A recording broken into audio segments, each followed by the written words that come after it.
সূরা কাহাফ মক্কায় অবতীর্ণ। কুরআনের ১৮তম সূরা এটি। এর আয়াত সংখ্যা ১১০টি। কাহাফ অর্থ গুহা।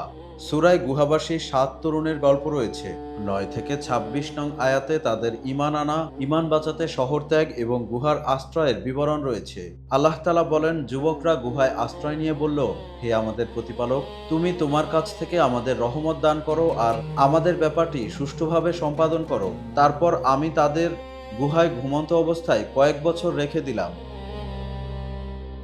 ঘটনাটি কখন ঘটেছিল এ ব্যাপারে নির্দিষ্ট কোনো তথ্য পাওয়া যায়নি। কেউ বলছেন ঈসা আলাইহিওয়াসাল্লামের ঊর্ধ্বগমনের পরে, অর্থাৎ প্রথম থেকে তৃতীয় খ্রিস্ট শতাব্দীর মধ্যেই ঘটেছিল। গুহাটির অবস্থান নিয়ে কোরআনে স্পষ্ট বিবরণ নেই। এর সঠিক অবস্থান নির্ণয় করা অসম্ভব। ইবনে আতিয়ার এর বর্ণনা মতে এটি সিরিয়ায়, অন্য একটি বর্ণনা মতে স্পেনের গ্রানাডায়। ইবনে কাসির দ্বিতীয় মতটিকে প্রাধান্য দিয়েছেন। ইমাম কুরতুবী সহ অন্যান্য প্রায় সব তাফসিরকারকদের মতে এটি আফসুস তথা তারসুস শহরে, যা এশিয়া মহাদেশের পশ্চিম উপকূলে অবস্থিত। ইবনে আব্বাস রাদিয়াল্লাহু বলেন, আসহাবে কাহাফের গুহা আয়লায়ের কাছে অবস্থিত। বেশ কিছু লক্ষণের উপর ভিত্তি করে যুগের অনেক গবেষক গুহাটি জর্ডানে হওয়ার মতকেই প্রাধান্য দিয়েছেন। তখন সমাজ ছিল অবিশ্বাসে ভরা, সবাই ছিল মুশরিক, কারো মধ্যে একাত্মবাদের বিশ্বাস ছিল না। বাদশাহও ছিলেন মূর্তি পূজক।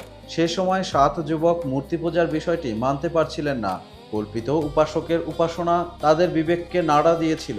পাথরের মূর্তিকে খোদা মানতে তাদের চিন্তা বাধা দিয়েছিল। তারা পৃথিবীর সৃষ্টি, আকাশের সৌন্দর্য, বাতাসের গতিবেগ, জীবন মরণের রহস্য দেখে আসল সৃষ্টিকর্তাকে খুঁজছিলেন। তারা পরস্পরে মূর্তি পূজা ও শিরকের বিরুদ্ধে ঘৃণা প্রকাশ করেছিলেন। একদিন তাদের অন্তর তাওহীদের আলোয় আলোকিত হয়। তারপর তারা আল্লাহর প্রতি ঈমান এনেছিলেন। বাদশাহ তাদের ডেকে পাঠালেন, চাউর হওয়ার বিষয়টি জিজ্ঞেস করলেন। যুবকরা নির্ভয়ে ও সাহসের সঙ্গে আল্লাহর বাণী উচ্চারণ করলেন। বাদশাহ ব্যাপারটি অপছন্দ করেন। তারপরেও তিনি পুনর্বিবেচনার জন্য যুবকদের কিছুদিন অবকাশ দেন। যুবকরা নিজেদের মধ্যে পরামর্শ করে সিদ্ধান্ত নিলেন, কোনো পাহাড়ের গুহায় আত্মগোপনে থাকা উচিত। বাদশাহ খবরটি জানতে পেরে তাদের হত্যার ঘোষণা দেন। ফলে ঈমান রক্ষার জন্য তারা বেরিয়ে পড়েন।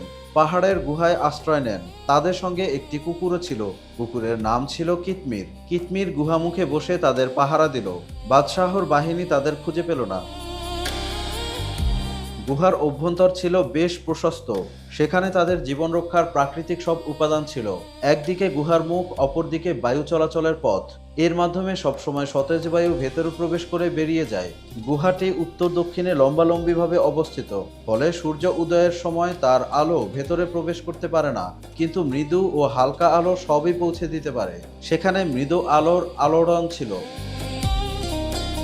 গুহায় আল্লাহ তাআলা আসহাবে কাহাফের সদস্যদের ঘুম পাড়িয়ে দেন। সেই ঘুম ৩০৯ বছর পর্যন্ত দীর্ঘ হয়। ঘুম ভাঙার পর তাদের একজন খাদ্য সংগ্রহের জন্য শহরে এলে লোকজন তাকে চিনে ফেলে। তিনি ভেবেছিলেন কেউ চিনবে না।